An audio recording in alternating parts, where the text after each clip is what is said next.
اعوذ باللہ السمیع العلیم من الشیطان اللعین الرجیم بسم اللہ الرحمن الرحیم الحمد للہ رب العالمین والصلاة والسلام علی اشرف الانبیاء والمرسلین حبیب الہ العالمین سیدنا و نبینا ابی القاسم محمد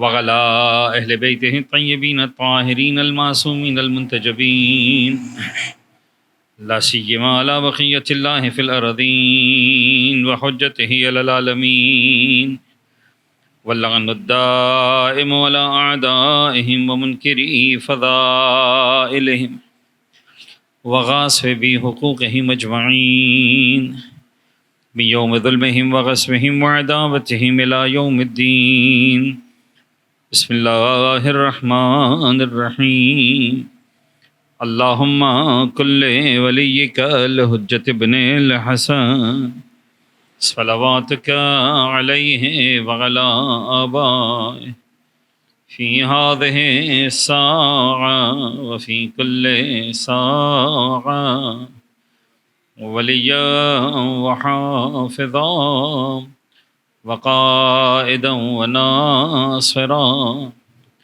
ودلیلا وعینا حتی تسکنہ ارضک طوعا وتمتعہ فیہا طویلا.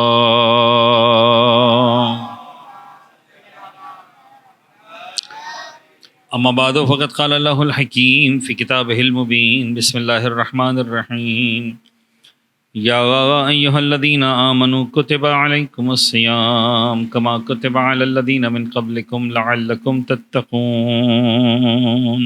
ایک سال بعد پڑھیں گے محمد و آل محمد پر.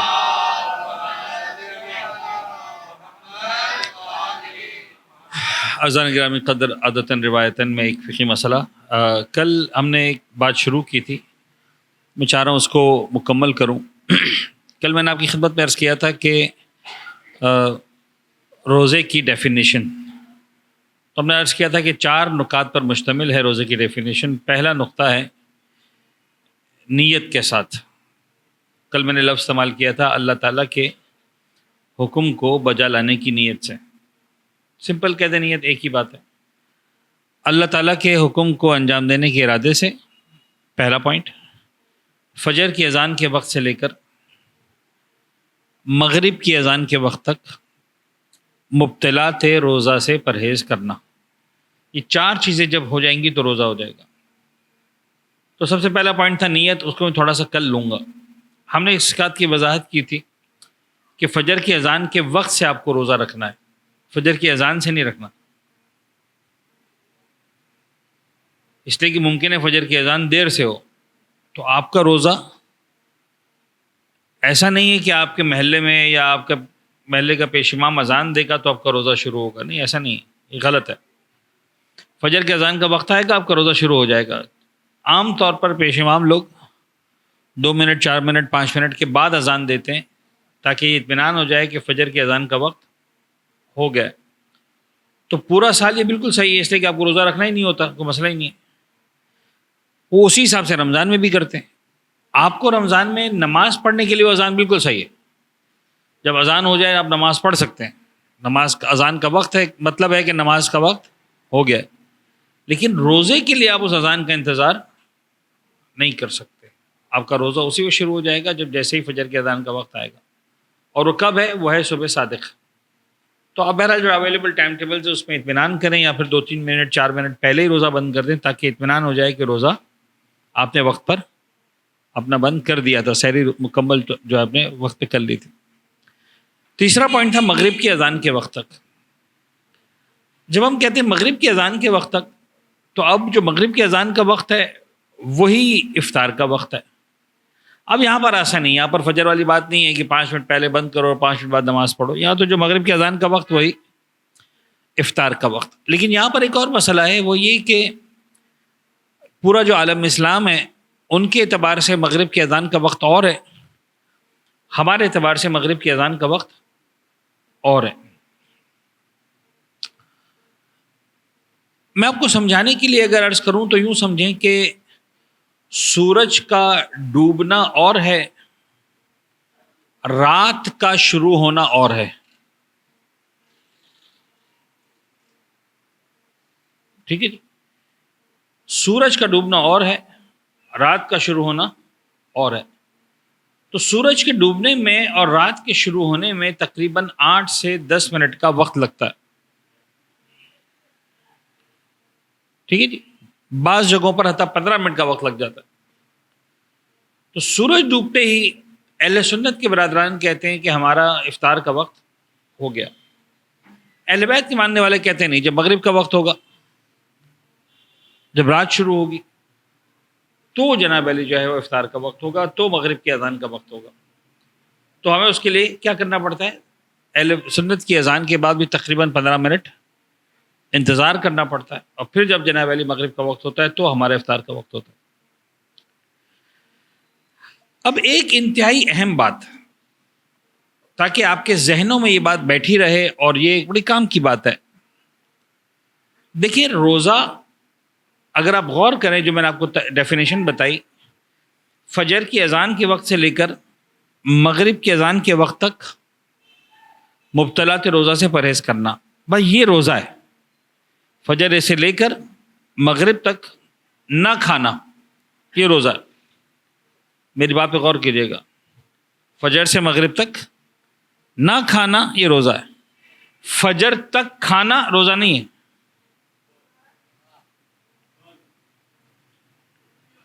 فجر تک کھانا روزہ نہیں ہے. مغرب پر کھا لینا روزہ نہیں ہے. فجر سے مغرب تک نہ کھانا یہ روزہ ہے. تمہیں فجر سے لے کر مغرب تک کھانے کی اجازت نہیں ہے، مغرب سے لے کر فجر تک کھانے کی اجازت ہے. لیکن تم مغرب پہ کھا رہے ہو کہ نہیں کھا رہے ہو، اس کا روزے سے تعلق نہیں ہے. فجر تک کھا رہے ہو کہ فجر تک نہیں کھا رہے ہو، اس کا روزے سے تعلق نہیں ہے. مغرب تک تم نے نہیں کھایا، یہ تمہارا روزہ ہو گیا.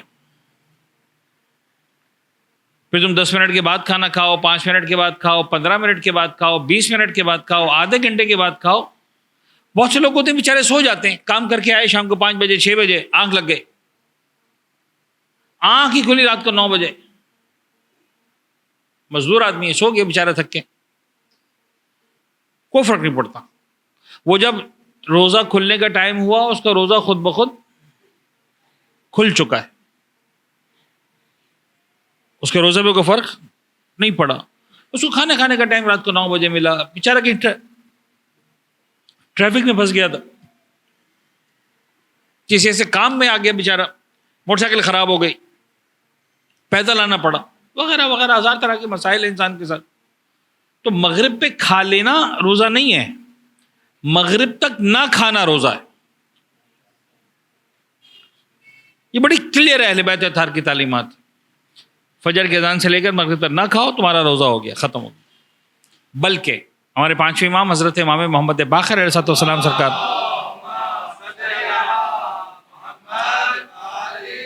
ان سے کلام منسوب ہے. اس کا خلاصہ یہ ہے کہ انسان مغرب عشاء کی نماز بھی افطار کرنے سے پہلے پڑھ لے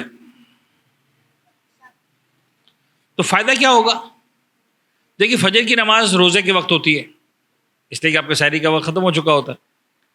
ظہر اثر بھی روزے میں ہوتی ہے، مغرب عشاء روزے میں نہیں ہوتی.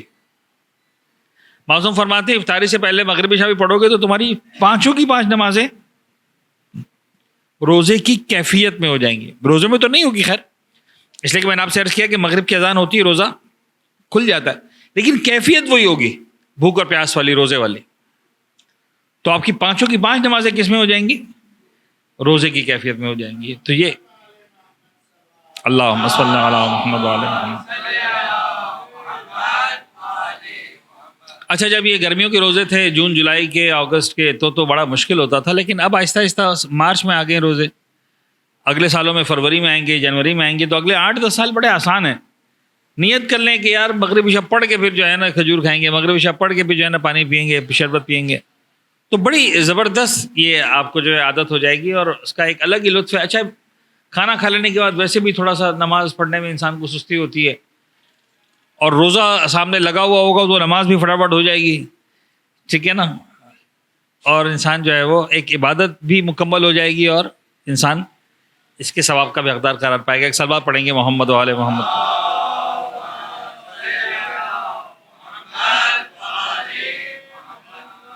اچھا، میں آپ کے سامنے مسلسل خطبہ حمام کو پیش کر رہا ہوں، اور مولا کائنات سے منسوب ہے یہ خطبہ، اور نہج البلاغہ کے اندر ہے۔ آج میرا دل چاہ رہا ہے کہ ایک چھوٹی سی علمی بات آپ کے ساتھ کروں، کوئی سے کوئی عمل پہ کوئی فرق نہیں پڑنے والا، لیکن اچھی باتیں جانتے ہوں۔ عام طور پر بہت سارے لوگوں کے ذہنوں میں خیال ہے کہ نہج البلاغہ مولا کائنات کی لکھی ہوئی کتاب ہے۔ یہ تصور غلط ہے، مولا کائنات نے نہج البلاغہ نہیں لکھی۔ نہج البلاغہ کے مصنف کا نام ہے سید رضی۔ کیا نام ہے؟ سید رضی۔ سید رضی اور سید مرتضیٰ دو بھائی تھے، اور یہ دونوں شاگرد تھے شیخ مفید اللہ مقاموں کے۔ خدا نصیب کرے مجھے بھی آپ کو بھی بغداد کی اور کاظمین کی زیارت۔ جب آپ کاظمین میں امام جعفر، امام موسیٰ کاظم علیہ السلام اور امام محمد تقی الجواد علیہ السلام صلوات پڑھیں،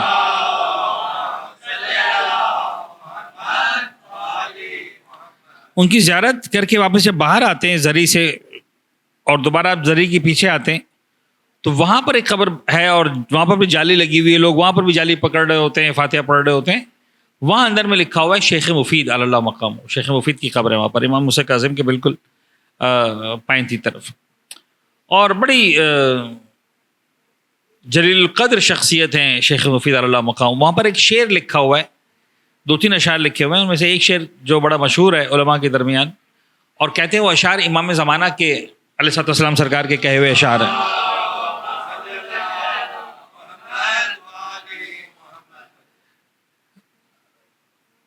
صلوات پڑھیں پھر سے محمد و آل محمد۔ فرماتے ہیں لا صوت الناعی بفخذک انہ یوم علی آل الرسول عظیم۔ پکارنے والا پکار کر کیوں نہیں چلاتا، کیوں نہیں فریاد بلند کرتا کہ یہ وہ دن ہے یوم علی آل الرسول عظیم۔ شیخ مفید کا جب انتقال ہوا کہ یہ دن وہ دن ہے جو آل رسول پر مشکل دن ہے، عظیم دن ہے، اتنا بزرگوار، اتنا عظیم مرجع، اتنا عظیم عالم دین اس دنیا سے رخصت ہو گیا۔ شیخ مفید غیبت صغریٰ کے فوراً بعد کے مراجعین میں سے ہیں، بہت بعد کے، بہت جلدی، یعنی بالکل غیبت صغریٰ کے فوراً بعد، یعنی تقریباً 3ری-4تھی صدی کے ہیں، کیونکہ اس کے بعد پھر حوزہ شفٹ ہو گیا تھا نجف، تقریباً 400 ہجری میں، آج سے تقریباً 1040 سال پہلے شیخ طوسی اللہ مقام ابو جعفر، یہ وہ مرجع تھے جو بغداد سے، یعنی بغداد اس دور کا، آج کل کاظمین کہتے ہیں، کاظمین ایک محلہ ہے بغداد کا، تو شیخ طوسی وہ تھے جو بغداد سے شفٹ ہوئے تھے نجف، اور اس وقت نجف کا حال یہ تھا کہ وہاں کوئی جانے کو تیار نہیں تھا، بہت ہی سخت زمین، بہت ہی مشکل زمین، قبرستان ایک الگ ہی، یعنی آج سے جو 100 سال پہلے بھی اگر آپ کتابوں کو پڑھیں تو آپ کو نظر آئے گا کہ نجف جو ہے وہ ایسی جگہ نہیں تھی کہ وہاں انسان سکون کے ساتھ زندگی گزار سکے، بہت مشکل جگہ تھی۔ جنہوں نے صدام کے دور میں زیارت کی ہے، اگر یہاں پر کوئی بیٹھا ہو تو جانتا ہے کہ نجف بہت مشکل جگہ تھی، بہت ہی پرانی سی، اور غربت اور بڑی فقر اور اس طرح کا۔ شیخ طوسی اس وقت گئے تھے، خیر بات کہیں سے کہیں نکل گئی۔ تو شیخ مفید ایک دن رات کو آرام فرما رہے ہیں، بڑے سننے والی باتیں یہ کبھی کبھار آ جاتی ہیں تو سن لیں، اچھی بات ہے۔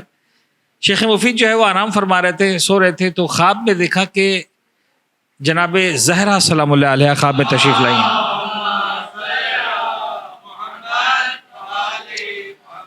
اور مولانا حسن حسین کے ہاتھ تھاما ہوا ہے، دونوں بچپنے کے عالم میں، اور تشریف لاتی ہیں شیخ مفید کے پاس۔ شیخ مفید کے پاس کھڑی ہوتی ہیں، فرماتی ہیں یا شیخ علمہما الفقہ، شیخ میرے ان دونوں بچوں کو تم فقہ کی تعلیم دو۔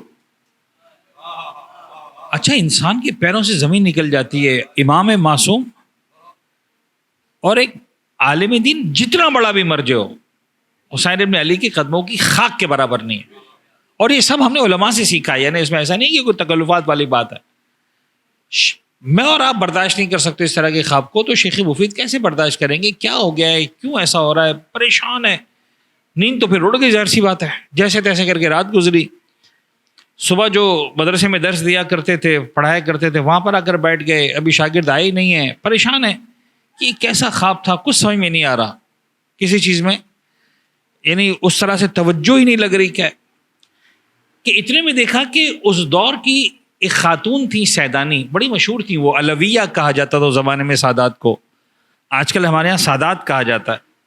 آج بھی آپ دیکھیں گے تو عراق وغیرہ میں سادات کرام کے لیے جو لفظ استعمال ہوتا ہے وہ سید استعمال کم ہوتا ہے، علویون استعمال ہوتا ہے، علویات استعمال ہوتا ہے. تو علویہ کا لفظ کتابوں میں لکھا کہ ایک علویہ یعنی ایک سیدانی خاتون جو بڑی کیا کہتے ہیں مقتدر خاتون تھی، بڑی مخدرہ خاتون تھیں، پورے حجاب کے ساتھ وہ تشریف لا رہی، ان کے دونوں بچے ہیں ساتھ میں چھوٹے چھوٹے، جس طرح خواب میں شہزادی بچوں کو لائی تھیں.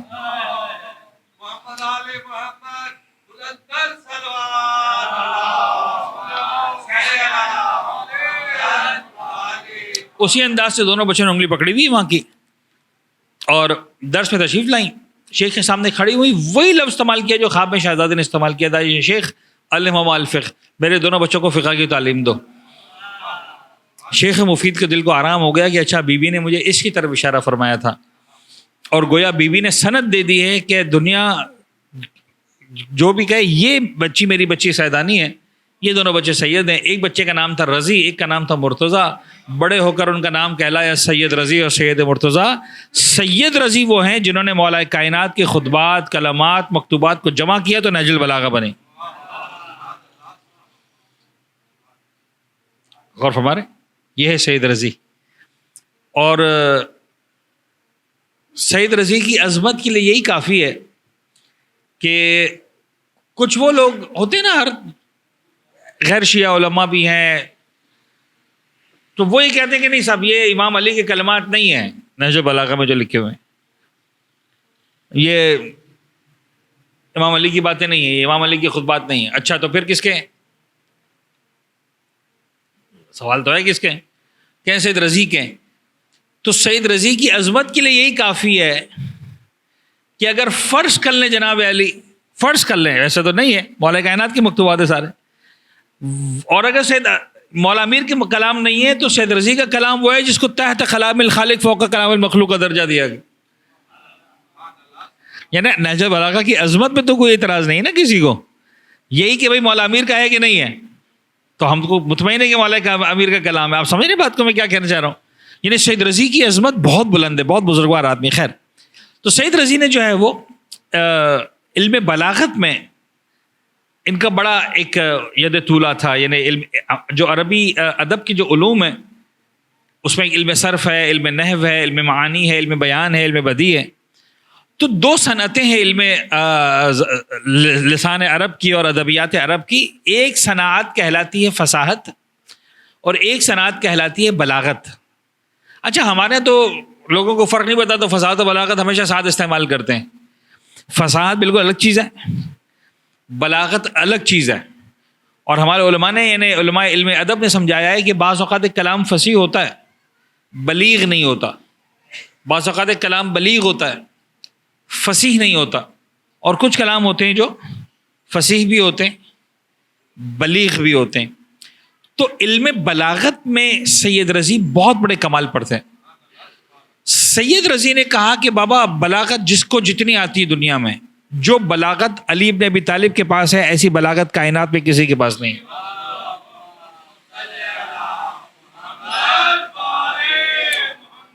تو انہوں نے علم بلاغت کے طالب علموں کے لیے، اور آج کل کی زبان میں کہوں تو علم بلاغت کے اسکالرز کے لیے، مولا امیر کے کلام کے ان حصوں کو جمع کیا جس میں بلاغت اپنے کمال پر تھی. موضوع کچھ بھی ہو، سید رضی کو اس بات سے فکر نہیں تھی کہ موضوع کیا ہے. تقویٰ کے موضوع پہ بات ہو رہی ہے، کہ توحید کے موضوع پر بات ہو رہی ہے، کہ کائنات کی خلقت پر بات ہو رہی ہے، کہ انسانیت پر بات ہو رہی ہے، کہ جنگ پہ بات ہو رہی ہے، کہ امن پہ بات ہو رہی ہے، کہ سیاست پہ بات ہو رہی ہے، ان کو سے غرض نہیں. انہوں نے کہا میں وہ کلام اٹھاؤں گا جو بلاغت کے اونچے کمال پر ہو. اور اسی لیے کتاب کا نام رکھا نہج البلاغت. یہ بلاغت کا نہج ہے, یہ بلاغت کا رستہ ہے. بعد میں جناب علی پھر وہ علم بلاغت والے تو پڑھتے ہیں, لیکن وہ کتاب اتنی شاندار بنی کہ وہ خود بخود جناب علی جو ہے وہ ایک اس کی الگ عزت بنی علم اخلاق کے اعتبار سے بھی. ورنہ کتاب نہج البلاغہ جو ہے وہ اس کا موضوع اخلاق یا عقائد یا تاریخ نہیں ہے. نہج البلاغہ کا موضوع بلاغت ہے, جو ادب عربی کی ایک صنعت ہے. چلے خیر, بات کہیں سے کہیں نکل گئی. تو اس میں انہوں نے جو ہے وہ متقین کے خطبے کو بھی لکھا ہے. اور میں عربی اسی لیے پڑھتا ہوں کہ آپ کو عربی کی جو لطافت ہے, مجھے اندازہ ہے کہ ہماری زبان عربی نہیں ہے میں سے کسی کی بھی, لیکن آپ کو جب بھی تھوڑا سا عربی پڑھتے ہیں تو آپ کو جو اس کا ردم ہے, اگر آپ اس کو محسوس کریں تو آپ کو اندازہ ہوگا کہ جو کلام ہے وہ تو ہے ہی, جو معنی ہے وہ تو ہے ہی, جو متقین کی تعریف ہے وہ تو ہے ہی, جو زبان میں الفاظ کا چناؤ ہے اور الفاظ کی جو پلیسمنٹ ہے, اور جس طرح سے مولانا نے الفاظ کو چنا ہے ایک کے بعد ایک, ایسا لگتا ہے موتی چنے ہوئے ہیں. ایک سلوات پڑھیں گے محمد والے محمد کو.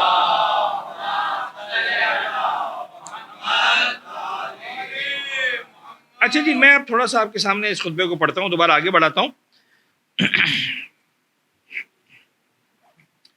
تو امام نے فرمایا مواد, اچھا ہم آ گئے تھے اس بات پر کہ اما اللیل فصافون اقدامہم تالین لاجزاء القرآن یرتلونها ترتیلا یحزنون به انفسهم ویستشیرون به دواء دائهم فاذا مروا بآیۃ فیہا تشویق رکنوا الیہا طمعا وتطلعت نفوسهم الیہا شوقا وظنوا انہا نصب اعینہم.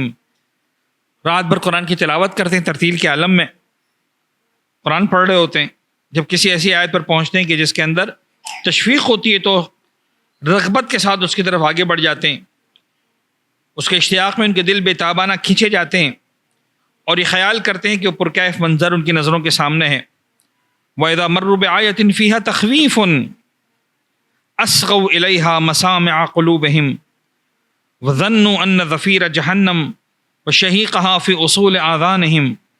جب ایسی آیت سنتے ہیں جس کے اندر خوف دلایا گیا ہے تو اس کی جانب دل کے کانوں کو جھکا دیتے ہیں, اور گویا گمان کرتے ہیں کہ جہنم کے شعلوں کی آواز اور وہاں کی چیخ و پکار ان کے کانوں کے اندر پہنچ رہی ہے. فَهُمْ حَانُونَ عَلَىٰ أَوْسَاطِهِمْ مُفْتَرِشُونَ لِحَبَابِهِمْ وَأَكُفِّهِمْ وَرُكُبِهِمْ وَأَطْرَافِ أَقْدَامِهِمْ يَطْلُبُونَ عَلَى اللَّهِ تَعَالَىٰ فِي فَكَاكِ رِقَابِهِمْ. ایک کے بعد ایک لفظ آپ دیکھیں گے ردیف کے ساتھ. وہ رکوع میں اپنی کمریں جھکاتے ہیں, سجدے میں اپنی پیشانیاں, ہتھیلیاں اور گھٹنے اور پیروں کے کنارے زمین پر بچھاتے ہوئے اللہ سے گلو خلاصی کے لیے التجا کرتے ہیں. یہ رات کا تذکرہ کیا والا کائنات نے صاحبان تقوی کی, ان کی رات اس طرح سے گزرتی ہے. عزیزان گرامی, بڑی تاکید ہے راتوں کے اعتبار سے. اچھا, اہل بیت اطہار کے ماننے والوں کے اعتبار سے میں آپ کو بتاؤں کہ خاص طور پر نماز شب یہ ایک ایسی عبادت ہے جس کی بہت زیادہ تاکید کی گئی ہے, بہت زیادہ اس پر اصرار کیا گیا. معصومین پسند نہیں کرتے ہیں کہ کوئی مومن جاگ رہا ہو اور وہ نماز شب نہ پڑھے. میں آپ لوگوں کو بتاؤں کہ عام طور پر آپ سحری اپنی 5-10 منٹ پہلے بند کر دیتے ہیں, فجر کا وقت آنے میں 10-15 منٹ کا وقت ہوتا ہے. یہ بڑا بہترین ٹائم ہے نماز شب کے لیے. اچھا, میں آپ کو ایک بات اور سمجھاؤں, جتنی بھی نمازیں, ہر نماز کے وقت 2 لفظ بڑے استعمال کیے جاتے ہیں,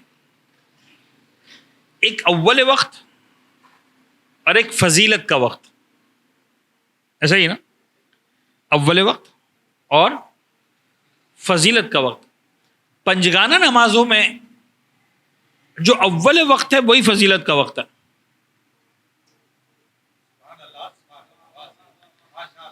پنجگانہ نمازوں میں جو اول وقت ہے وہ فضیلت کا وقت ہے. نماز تہجد, نماز شب میں جو آخر وقت ہے وہ فضیلت کا وقت ہے.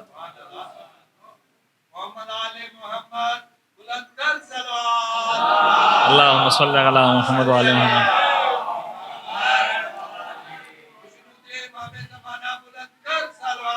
اللہم صلی علی محمد وعلی محمد. نماز شب کے معاملے میں جو آخری وقت ہے وہ فضیلت کا وقت ہے. یعنی میں آپ کو سمجھاؤں کہ مثال کے طور پر ہر جگہ تو خدا جب اپنا دسترخوان رحمت بچھاتا ہے نماز کے اوقات میں تو کہتے ہیں جلد از جلد جو آئے گا اس کو زیادہ اچھا ملے گا. فضیلت کا وقت کا مطلب یہ ہے جو سب سے پہلے پہنچے گا دسترخوان پر اس کو سب سے اچھی نیاز ملے گی. نماز شب کے معاملے میں جو آخر وقت ہے وہ فضیلت کا ہے. یعنی خاص طور پر بعض روایتوں میں اشارہ ملتا ہے کہ اس کی فضیلت بڑھ جاتی ہے جب انسان سو کر دوبارہ جاگے. بس سونے سے پہلے ہی پڑھ سکتے ہیں آپ نماز شب. آدھی رات کو وقت تمام علماء کہتے ہیں ہو جاتا ہے. آغا سیستانی تو کہتے ہیں کہ عشاء کے بعد آپ نے پڑھ لی تو نماز شب کا وقت آ گیا, تو ابھی بھی نماز شب کا وقت ہے, آپ پڑھ کے بھی سو سکتے ہیں.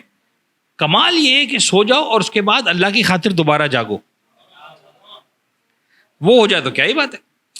اور نماز شب کے اندر جیسے ہوتا ہے نا, مجھے ایک بات سمجھ میں آئی کہ مثلا ایک دوست نے جو ہے وہ نیاز رکھی تھی گھر پہ, وہ رجب کنڈے وغیرہ رکھتے ہیں, تو اب اس میں کیا ہوتا ہے ٹائم اناؤنس ہو جاتا ہے کہ یار رات کو 7 بجے سے لے کر 10 بجے تک نیاز چلے گی. تو ہم نے پوچھا یار کہ یار کب آئے تم یہ بتاؤ 7 سے 10. کہنے آگا آپ کی مرضی ہے 7 سے 10 ابھی بھی آ جائیں, لیکن سارے دوستوں سے بات ہوئی کہ 9:30 بجے آئیں گے, آخری آدھا گھنٹے میں آئیں گے. تو آپ اس ٹائم آؤ گے تو زیادہ مزہ آئے گا. مجھے سمجھ میں آ گیا فلسفہ. پروردگار نے کہا دیکھو یار نماز شب کا دسترخوان تو میں بہت جلدی لگا دیتا ہوں, جو میرے خاص بندے نا وہ آخر میں آنے والے ہیں. امام زمانہ اس وقت مصلی پہ کھڑے ہوتے ہیں, پیغمبر اکرم اس وقت مصلی پہ کھڑے ہوتے ہیں, اولیاء اس وقت مصلی پہ کھڑے. تم پہلے آ جاؤ مسئلہ نہیں, تمہیں ثواب ملے گا, لیکن وہ ٹائم بڑوں بڑوں کے آنے کا ہے, اس ٹائم آؤ گے تو زیادہ مزہ آئے گا. تو کوشش کریں نماز شب مس نہ کریں, بڑی تاکید ہے, خاص طور پر رمضان کا مہینہ ہے. 11 رکعت نماز ہے, جنہوں نے نہیں پڑھی میں ان کو بتا دیتا ہوں کبھی تاکہ سمجھ میں آ جائے. 11 رکعت نماز شب ہوتی ہے. 11 رکعت اس طرح سے ہوتی ہے کہ پہلے 8 رکعت آپ 2 رکعت پڑھ کے پڑھتے ہیں فجر کی نماز کی طرح, سمپل سادہ 2 رکعت فجر کی پڑھتے ہیں ایسے تہجد کی نیت سے یا نماز شب کی نیت سے. تو 2 پڑھیں گے, پھر 2 پڑھیں گے, پھر 2 پڑھیں گے, پھر 2 پڑھیں گے, یہ 8 ہو گئے. اس کے بعد آپ فجر کی طرح ہی 2 رکعت اور پڑھیں گے, اس کا نام ہے نماز شفع. کیا نام ہے؟ شفع. اچھا ایک ہوتی ہے بیماری سے شفا, یہ وہ نہیں ہے, یہ ہے شفا, شین فے عین. جو بیماری سے شفا ہے وہ الف کے ساتھ ہے, یہ ہے شین فے عین. یہ کون سے شفا ہے؟ ابھی ایک جملہ بولوں گا وہ سمجھ میں آ جائے گا. قیامت کے میدان میں مولا حسین کی کیا نصیب ہوگی ہم کو؟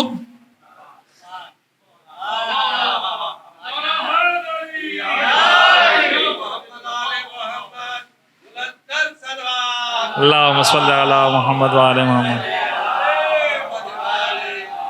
اب سب کو یاد رہ جائے گا. وہ شفاعت ہوگی, وہ کون سی؟ عین والی ہے. تو یہ وہی شفا ہے, شفاعت والی نماز. 2 رکعت نماز ہے شفا. اچھا اس نماز کا ادب یہ ہے کہ اس کے اندر قنوت نہیں ہوتا. آپ پڑھ دیں گے تو گناہگار نہیں ہے, پڑھ لیں اچھی بات, لیکن نہیں پڑھیں گے تو زیادہ بہتر ہے. نماز شفا کے اندر قنوت نہیں ہے. یہ ہو گئی کتنی رکعت؟ اب 10 رکعت ہو گئی. آخر میں 1 رکعت پڑھیں گے نماز وطر, 1 رکعت بالکل فجر کی طرح سے پڑھیں گے, لیکن 2 رکعت نہیں ہوگی. تو 1 رکعت ہوگی, علم پڑھیں گے, اگر پڑھ سکیں 3 مرتبہ قل اللہ, 3 مرتبہ قل یا ایھا الکافرون. نہیں یاد ہے, نہیں پہلے 3 یاد نہیں ہے, صرف قل اللہ پڑھ لے تو بھی ٹھیک ہے. اور پہلی رکعت میں آپ قنوت کے لیے ہاتھ اٹھا دیں گے. اچھا قنوت مختصر بھی پڑھ سکتے ہیں, گناہگار نہیں ہو جاتے, چاہیں جو تھوڑا سا لمبا پڑھیں. ائمہ کا انداز یہ ہے کہ 70 مرتبہ استغفار کرتے تھے قنوت میں. استغفر اللہ ربی واتوب الیہ, استغفر اللہ ربی واتوب الیہ, استغفر اللہ ربی. 300 مرتبہ. چوتھے امام سرکار 300 مرتبہ کہتے تھے العفو, معبود معاف کر دے, معبود بخش دے. اچھا میں آپ کو ایک بات بتاؤں, بڑی عجیب ہے. مستحب نمازوں کے اندر قنوت میں ضروری نہیں ہے کہ انسان عربی میں ہی پڑھے, آپ اردو میں بھی پڑھ سکتے ہیں. آپ 3 مرتبہ خدا سے بات کریں, رات کا اندھیرا ہے, سب سو رہے ہیں, کسی کو کسی کی پرواہ نہیں ہے, آپ ہیں, آپ کا خدا ہے, درمیان میں کوئی نہیں, آپ کے معبود بخش دے, معبود بخش دے, معبود بخش دے, معبود درگزر کرتے, معبود معاف کرتے. 300 مرتبہ امام کہتے تھے العفو. آپ الف کہیں تب بھی اچھی بات ہے, آپ کہیں بخش دے تو بھی ایک ہی بات ہے, کوئی فرق نہیں پڑتا. اچھا وہ ایک مرتبہ میں بھی بخش سکتا ہے, مسئلہ نہیں ہے, اس کو اچھا لگتا ہے میرا بندہ مجھ سے بات کرے, اس کو اچھا لگتا ہے میرا بندہ میرے ساتھ راز و نیاز کرے, اس کو اچھا لگتا ہے میرا بندہ میرے ساتھ بیٹھے. اچھا نماز شب کا سب سے بڑا فائدہ کیا ہے؟ میں پھر عرض کروں, بہت سارے فائدے ہیں. نماز شب کے بڑے بڑے فائدوں میں سے ایک فائدہ ہے رزق حلال میں برکت ہوتی ہے. یعنی واقعا معصوم فرماتے ہیں, جو یاد آ رہا ہے, جھوٹ بولتا ہے وہ شخص جو نماز شب پڑھتا ہے اور کہتا ہے اللہ نے میرے رزق میں برکت نہیں دی. اتنی تاکید ہے. مرحوم آیت اللہ سید محمد حسین طباطبائی اللہ مقامہ رضوان اللہ تعالیٰ علیہ مجمعین, بہت بزرگوار عالم دین گزرے. انہوں نے تفسیر لکھی, اب آپ چلے ٹائم ہو گیا. انہوں نے تفسیر لکھی, اس تفسیر کا نام ہے تفسیر المیزان. کیا نام ہے؟ تفسیر المیزان. پورا عالم اسلام اس کو مانتا ہے, شیعہ سنی, کہ آج تک ایسی تفسیر قرآن کی نہیں لکھی گئی. 20 موٹی موٹی جلدیں تفسیر المیزان, علامہ طباطبائی رضوان اللہ تعالیٰ علیہ. ان کے استاد ہیں مرزا علی قاضی طباطبائی. مرزا علی قاضی علم عرفان کے بہت بزرگوار اساتذہ میں سے تھے. علامہ طباطبائی کہتے ہیں کہ میں نجف کے, جب وہ طالب علم تھے چھوٹے, کہتے ہیں میں ایک دن کھڑا ہوا تھا گلی میں, مدرسے کے باہر کسی کام سے نکلا تھا, جانا تھا کسی کلاس میں, مرزا علی قاضی طباطبائی گزرے. اب اس دور کا حوزہ جو ہے بڑا سوفسٹیکیٹڈ, بڑا چھوٹا, طلاب کی تعداد بہت کم ہوتی تھی. ابھی لوگوں میں اتنا خیال نہیں آیا تھا کہ عالم دین بننا ہے, تو بہت کم لوگ جاتے تھے عالم دین بننے کے لیے. اور عام طور پر جو علماء جاتے تھے بڑی غربت میں زندگی گزارتے تھے, تو بہت کم لوگ جا پاتے تھے. ایمانداری کی باتیں نہیں جاتے تھے کیونکہ غربت بہت زیادہ تھی, حد سے زیادہ تھی. خیر, تو مرزا قاضی جو ہے کہتے ہیں کہ پہچانتے تھے مجھے, میرے پاس سے گزرے, میرے کندھے پہ ہاتھ رکھا, ایک جملہ کہا فارسی میں, بڑا قیامت کا جملہ ہے خدا کی قسم. کہنے لگے پسر دنیا میں کھائی نماز شب بخان, آخرت میں کھائی نماز شب بخان. دنیا چاہیے نماز شب, آخرت چاہیے نماز شب. آپ کو یہ بات سن کر تعجب ہوگا, یعنی بہت سے لوگوں کو نہیں معلوم ہوتی یہ بات. معلوم ہو تو اچھی بات ہے, نہیں معلوم ہو تو آج معلوم ہو جائے گی. ہمارے اوپر دن رات میں 5 گانا نماز واجب ہے, 5. پیغمبر پر 5 نماز واجب نہیں ہے, زیادہ نماز واجب ہے. ہمارے لیے نماز تہجد مستحب ہے, سنت ہے, پڑھیں تو ثواب, نہیں کریں تو گناہ. پیغمبر پر نماز شب بھی واجب ہے.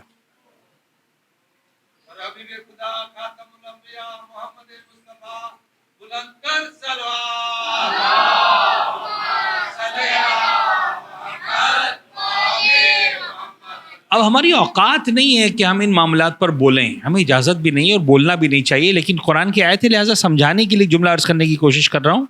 شان رسالت میں گستاخی نہیں کرنا چاہ رہا, سمجھانے کے لیے کہنا چاہ رہا ہوں. اب دیکھیں اللہ نے اپنے حبیب کو کتنا عزت دی. الم نشرح لک صدرک, انا اعطیناک الکوثر, سبحان الذی اسری بعبدہ لیلا من المسجد الحرام الی المسجد الاقصی. معراج کی بلندیوں پر اور پتہ نہیں کیا کیا کیا قلب محمد پر, یعنی عجیب. یا ایھا المزمل یا ایھا المدثر, ایک الگ اسٹائل ہے. وہ پروردگار اپنے حبیب سے ایک جملہ کہتا ہے, اے حبیب تجھے سب کچھ دے دیا, ایک مقام ہے جس کا نام ہے مقام محمود. اے حبیب یہ تجھے اس وقت تک نہیں ملے گا جب تک تو نماز شب نہیں پڑھے گا. وَمِنَ اللَّيْلِ فَتَهَجَّدْ بِهِ نَافِلَةً لَكَ, حبیب رات کی تنہائی میں نافلہ پڑھ, تہجد کا نافلہ. عَسَىٰ أَن يَبْعَثَكَ رَبُّكَ مَقَامًا مَحْمُودًا, محمد تو یہ کام کرے گا نا, تیرا پروردگار تجھے مقام محمود عطا کرے گا. یعنی میں اور آپ تو کیا نماز شب پڑھیں گے اور ہماری کیا اوقات نمازوں کی. حبیب کبریا رب العزت کی بارگاہ میں سر جھکاتے ہیں اور اس مقام کے حقدار قرار پاتے ہیں نماز شب پڑھنے کے بعد. عجب برکت ہے, عجب طاقت ہے. تو وطر پڑھیں، 300 مرتبہ الف کہہ سکتے ہیں، درگزر کر، معاف کر، جو بھی کہیں آپ کو اچھا لگتا ہے، 70 مرتبہ استغفار کر۔ اس کے بعد اس نماز کے وطر کے ادب میں سے ایک ادب یہ ہے کہ 40 مومنین یا مومنات یا مکس زندہ ہے مرحوم، ان کا نام لے کر دعا کرو، نام لے کر دعا کرو۔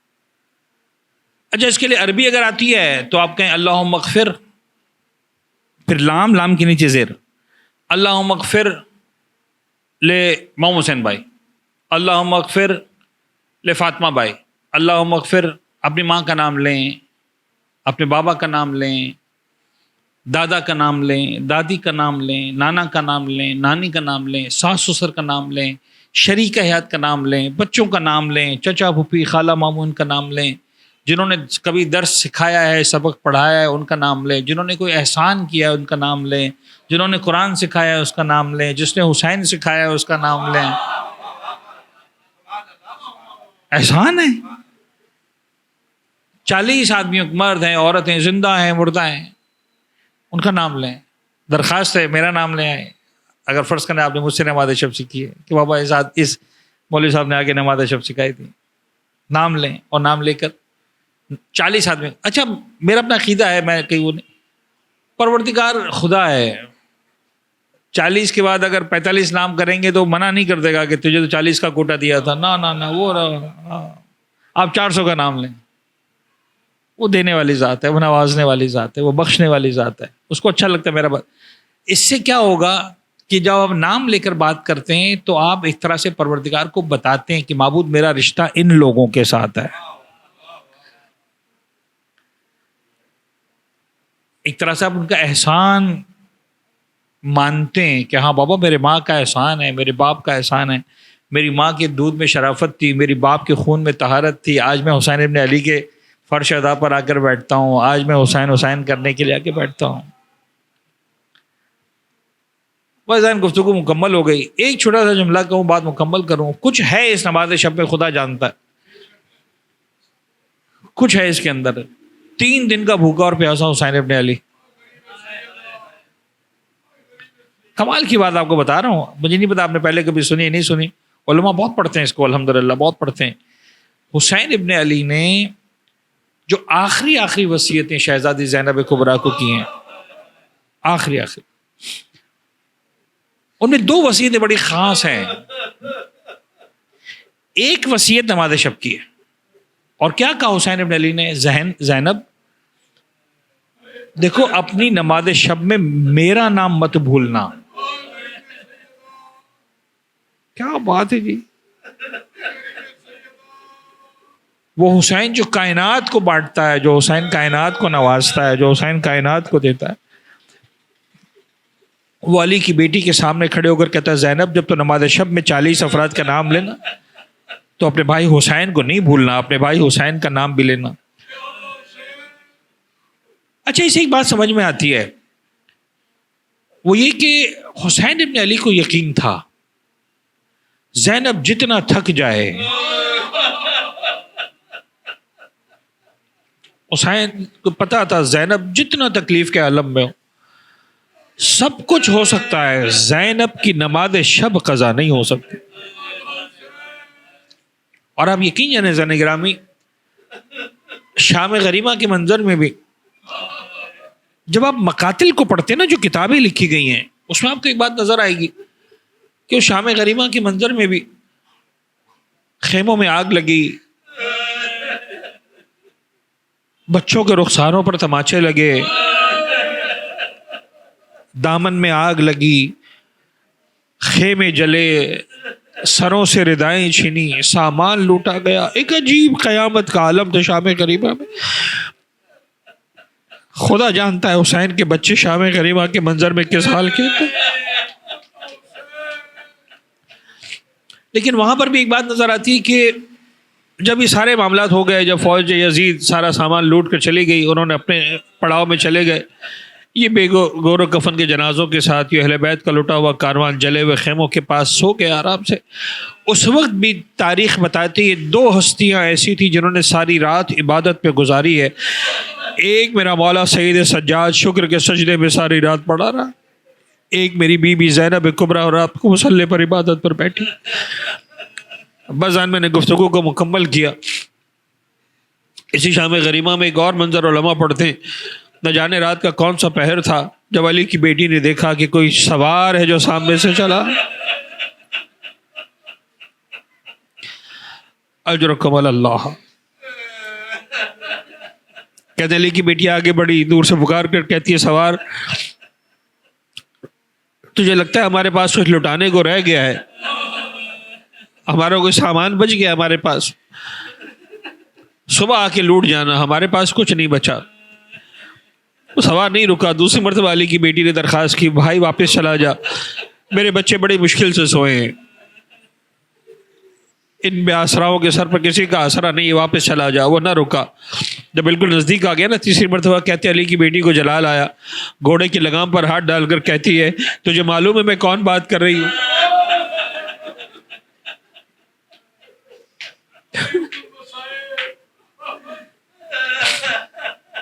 میں علی کی بیٹی ہوں، میں عباس کی بہن ہوں. آنے والے نے چہرے سے نقاب کھولٹا. اب جو زینب نے دیکھا تو کیا دیکھا، کائنات کا مشکل کشا بابا علی مرتضیٰ آ گئے. میں نے 2 روایتیں سنی، میں دونوں آپ کے سامنے پڑھتا ہوں. ایک روایت یہ سنی جیسے ہی جناب زینب نے بابا کو سامنے دیکھا کچھ نہیں کہا، دوڑ کر بیویوں کے پاس گئی. سوئی بیویوں کو جگاتی ہے، کہتی بیویوں کسی کے پاس چادر کا ٹکڑا ہے تو مجھے دے دو، میں بابا کے سامنے کبھی بغیر چادر کے نہیں.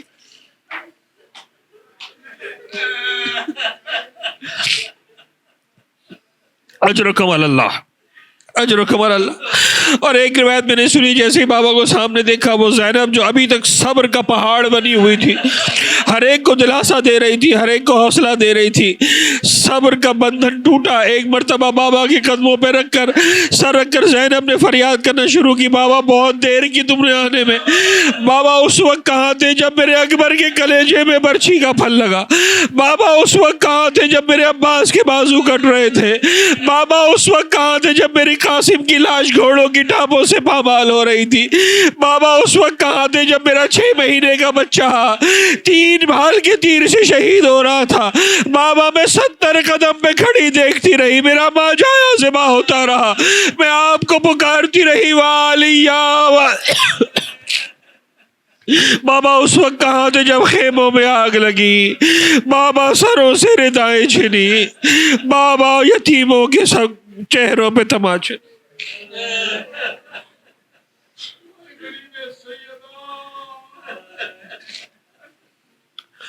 اللہ لعنت اللہ علی القوم الظالمین وسيعلم الذين ظلموا آل محمد أي منقلب ينقلبون. ہمارے اس قلیل توسل کو اپنی بارگاہ میں قبول فرما. غم محمد و آل محمد کے سوا کوئی غم ہماری زندگی میں شامل نہ فرما. ہمارے ناسوں کو رومال حضرت زہرا سلام اللہ علیہ میں جگہ عنایت فرما. معبود محمد و آل محمد کا واسطہ ہم سب کے رزق حلال و طیب میں کثرت برکت وسعت عنایت فرما. مقروضوں کے ہر قرض کو غیب سے ادا فرما. پریشان حالوں کی پریشانیوں کو دور فرما. بے اولادوں کو اولاد صالحہ عنایت فرما. اپنی آخری حجت امام اسرب الزماں کے ظہور میں تعجیل فرما. ہمارا نام ان کے امان و انصار میں شمار فرما. ربنا تقبل منا انك انت السميع العليم وتب علينا انك انت التواب الرحیم. سورہ فاتحہ کی درخواست ہوگی. ایک صلوات پڑھیں گے محمد و آل محمد پر. آل محمد.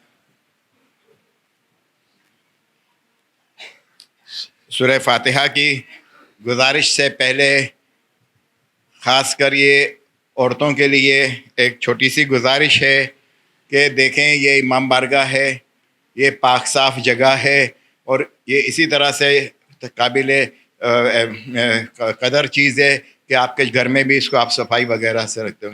یہاں سننے میں آیا ہے کہ وہ لیڈیز اپنے بچوں کی جو ہے پیمپرس وغیرہ اور دوسرے چیزیں بھی یہاں چھوڑ کے کھلی چلے جاتی ہیں. یہ بہت ہی شرم کی بات بھی ہے اور بہت ہی یہ بات ہے کہ آپ اس کو سمجھیں کہ یہ کون سی جگہ ہے اور کیا ہے، اور اس کو پاک صاف رکھنا تو آپ کا خود کا اپنا فرض ہے. یہ تو صاف کرنے والے بیچارے صاف کرتے ہیں، لیکن جس جگہوں پہ یہ ہوتا ہے اور جس کا بھی امام بارگاہ ہوتا ہے اس کا نہیں، ہم خود بھی جھاڑو مارنے کے لیے تیار ہیں امام بارگاہ کے لیے. تو آپ اس کی کچھ تو قدر کریں کہ یہ امام بارگاہ ہے، یہ مولا کا گھر ہے، یہ بی بی سیدہ کا گھر ہے. میر محمد والے محمد صلوات.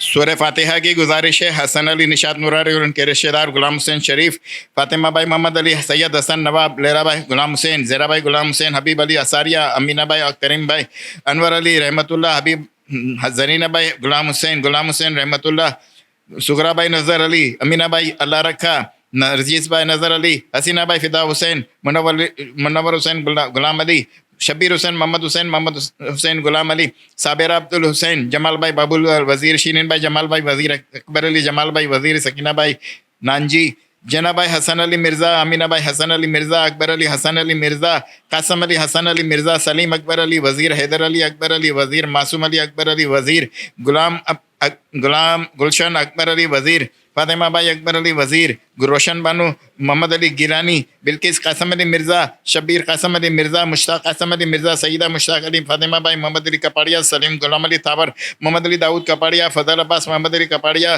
زیرا بھائی فاضل کپاڑیا، حسینہ بھائی رحمت اللہ لاکھانی، علی محمد منیس ورتیجی، یاسمین بانو علی محمد، دولت بانو علی محمد ورتیجی، سغرا بھائی نظر علی بدامی، حسین علی علادین پونا والا، رقیہ بھائی محمد علی، زرینہ بھائی فاضل، معصوم علی اکبر علی وزیر، روشن محمد بانو، غلام علی محمد علی گیلانی، مہدی علی رحمت اللہ لاکھانی، انور علی ضیاء جامنگری، نرجس نظر علی، خیر النساء غلام حسین اساریہ، شہناز علی رضا اساریہ، فاطمہ بھائی محمد علی رحمت اللہ لاکھانی، جعفر علی رمضان علی، زرینہ بھائی حسین علی مکھی، محمد حسین مکھی، انور علی حبیب کانانی، یوسف علی حبیب کانانی، عبدالحسین حبیب کانانی، حسین علی حبیب کانانی، جنا بھائی زوجہ حبیب بھائی، عزیز حسین فدا حسین سومانی، فدا حسین نور محمد سومانی، سکینہ بھائی شریف، حسن علی سومانی، یوسف علی سومانی، سغرا بھائی لال جی بابا، پیار علی سومانی، حسن علی بھائی سومانی، قاسم علی سومانی، سغرا بھائی لال جی بابا،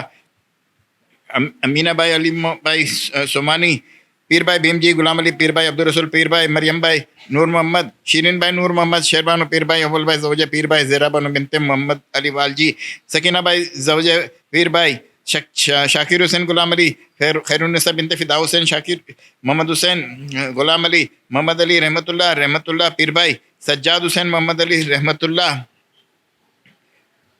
نور محمد راجپر، رمضان علی نور محمد، شابان علی نور محمد، علی رضا ہاشم بھائی، منیر پیار علی، سراج علی عبدالرسول، دولت بانو ناصر علی، رضا حسین غلام حسین کانانی، اصغر علی قاضی، منصورہ بنت عبدالرسول، بچو علی ملجی مامدانی، زینب بھائی بنت سلیمان، شیربانو رحمت اللہ، فدا حسین خوجہ، نور محمد زوجہ فدا حسین، نور بانو زوجہ فدا حسین خوجہ، حاجی پیر بھائی بھیم جی کانجی، فاطمہ بھائی جیراج، نسیم صادق علی، کبرا بھائی زوجہ صادق کھوجا، محمد علی کانجی، کلثم علی بھائی پنجا، حیدر علی دالوالا، جیراج فیملی اور کھوجا فیملی کے رشتہ دار مرحومین، شبیر کھوجا، مرضیہ بنت نظر علی، بہادر علی سومانی، یوسف علی کھوجا، سکون بھائی یوسف علی، افضل حسین لدھانی، یاسمین یوسف علی، نور النساء بنت جیون، خادم حسین کھوجا، علی اصغر کھوجا، عمیر شجاع، مریم بنت شفیق ایڈن، کریم بھائی فاضل، فاطمہ بھائی علی بھائی، محمد نذیر جامنگری، علی حسین کریم بھائی، حسن علی مہر علی، غلام علی حسن علی، ریاض حسین حسن علی، معصومہ بنت حسن علی، لیاقت علی حسن علی، گلبانو اور ہیمانی فیملی، حاجی وزیر علی ابراہیم اور رشتہ دار میوال اور رشتہ دار یوسف علی مربی والا اور رشتہ دار محمد رضا مربی والا اور شہدائے ملت، نور محمد افریقہ والا، کلثم بھائی بنت جعفر، رضوان علی، امیر علی،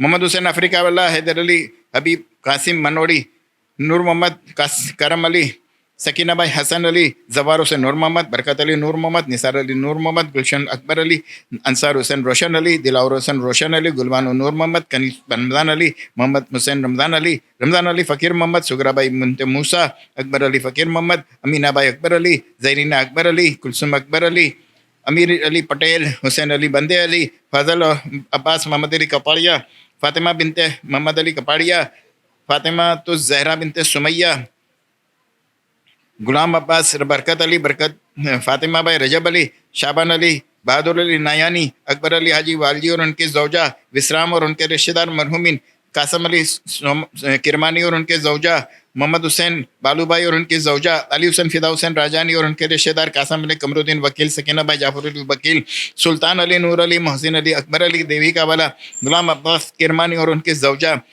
اصغر علی، شیر محمد، زرینہ بھائی، اکبر علی، علی اصغر، غلام عباس، برکت علی، محمد علی، داؤد کپاڑیا، کلثم بنت اکبر علی فقیر محمد، شگرا بھائی زوجہ، اکبر علی، حسین علی، جعفر علی، خیر النساء بنت رمضان علی، شیربانو کرم علی، سکینہ بھائی بھوتی، داؤد علی کیکریا، زرینہ بھائی زوجہ داؤد علی، علی اللہ رکھا، قاسم علی، کلثم بھائی ڈایا بھائی، علی رضا بنت داؤد علی، علی محمد قاسم علی، زیرا بانو زوجے، علی محمد، زرینہ بنت بچو بھائی، حسین علی، علی محمد، غلام عباس بابا، معصوم اللہ رکھا، حیدر علی محسن، علی رضا علی بھائی، محمد علی پیرانی اور ان کے رشتہ دار، طاہرہ بانو، حیدر علی لاکھانی اور ان کے رشتہ دار، قاسم علی، جمال، روشن بانو، خان محمد، عنایت علی، عبد الرسول، غلام عباس، علی محمد، منیرہ، شیر علی، کنیز فاطمہ بنت امیر علی، فرزانہ، روشن علی کرجت والا، حاجی ڈاکٹر یوسف علی تھاورانی اور رضیہ عبد المہدی زوجہ یوسف تھاورانی، علی رضا باقر علی کھیتانی، محمد امین کھیتانی، رجب علی بندے علی، فاطمہ بائی بنت محمد کھمجی، یاسمین کیرا والا، زینب بنت رجب علی، امینہ، عابد حسین، محمد حسین، محمد محسن علی، حسن علی، سجاد علی، رجب علی کیرا والا، رجب علی، غلام حسین سیانی، زیرا بانو بنت قاسم علی، حبیب علی، فدا حسین آزاد، لیلا بانو، حاجی بھائی، فدا حسین، غلام حسین، سکرا بھائی، لدا دیوجی، سکینہ بھائی، غلام حسین، صابرہ بنت فدا حسین، بلال حسین، علی رضا، برکت علی، شیر علی، روشن علی نذیری، فضا بانو، شابان علی، گل بانو بنت کریم کھمجی، فناز علی رضا، فضا بانو بندے علی، رجب علی اور سومجی رشتہ دار، اور شمیم خادم حسین اور ان کے رشتہ دار، حبیب علی شیر علی اور ان کے رشتہ دار، شیرین بھائی بنت حسین علی مرچن اور ان کے رشتہ دار، حیدر علی ترابی اور ان کی زوجہ، محمد حسین امیر علی زبیر، عبد الحسین کانانی، سغرا بانو بنت حاجی بھائی، امیر علی زبیر بھائی، شیربانو زوجہ عبد الحسین، فاطمہ بھائی، حاجی بھائی اور ان کے رشتہ دار، زیرا بھائی بنت حسن علی والجی، جاوید وزیر علی دال والا، دوست محمد لاکھانی، فیروزہ بنت بچو بھائی، عابدہ بنت دوست محمد، رمضان علی کھیتانی، رضا حسین بادامی، فضا بانو جیون، امیر علی، احمد علی حاجی جیراج، شیرین بانو، سلیمان راجپر، رجب علی، احمد علی، جابر علی حاجی جیراج، زبیر بھائی اور پٹیل فیملی کے رشتہ دار، یوسف علی جمانی، خیر النساء جمانی اور ان کے رشتہ دار، پارپیا فیملی، داؤتو فیملی اور بندے علی فیملی کے تمام رشتہ دار، تمام مراجع کرام مرحومین، تمام علماء عظام مرحومین، اس امام بارگاہ کے تمام کارکنان اور اراکین مرحومین، مولانا صاحب کے مرحومین، ہم اور آپ سب کے مرحومین، اور جن کا کوئی فاتحہ پڑھنے والا نہیں رہا ان سب کے لیے سورہ مبارکۃ الفاتحہ۔ بسم اللہ الرحمن الرحیم، الحمد للہ رب العالمین، الرحمن الرحیم، مالک یوم الدین، ایاک نعبد و ایاک نستعین، اہدنا الصراط المستقیم، صراط الذین انعمت علیہم غیر المغضوب علیہم ولا الضالین۔ بسم اللہ الرحمن الرحیم، قل هو اللہ احد اللہ الصمد لم یلد ولم یولد ولم یکن له کفوا احد۔ بسم اللہ الرحمن الرحیم، قل هو اللہ احد اللہ الصمد لم یلد ولم یولد ولم یکن له کفوا احد۔ بسم اللہ الرحمن الرحیم، قل هو اللہ احد اللہ الصمد لم یلد ولم یولد ولم یکن له کفوا احد۔ اللہم اغفر للمؤمنین والمؤمنات والمسلمین والمسلمات الاحیاء منہم والاموات، تابع بیننا وبینہم بالخیرات، انک مجیب الدعوات، انک علی کل شیء قدیر، ان اللہ وملائکتہ یصلون علی النبی، یا ایہا الذین آمنوا صلوا علیہ وسلموا تسلیما، اللہم صل علی محمد وآل محمد۔